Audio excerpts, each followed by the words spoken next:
ગીર ગઢડા તાલુકાના સોનપરા ગામે સોનપરા નદી કાંઠે આવેલ વાડી વિસ્તારમાં લાગી આગ। Story report by Sabir Selot Kodinar.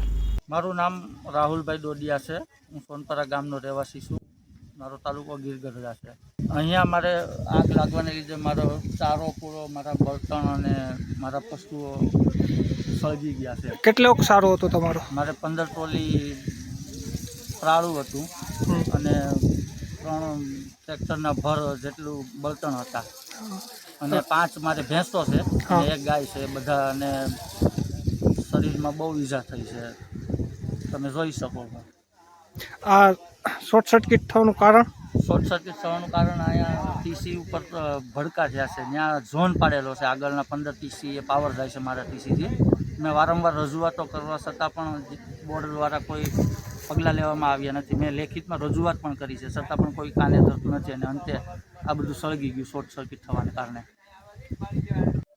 મારું નામ રાહુલભાઈ ડોડિયા છે। હું સોનપરા ગામનો રહેવાસી છું। મારો તાલુકો ગીર ગઢડા છે।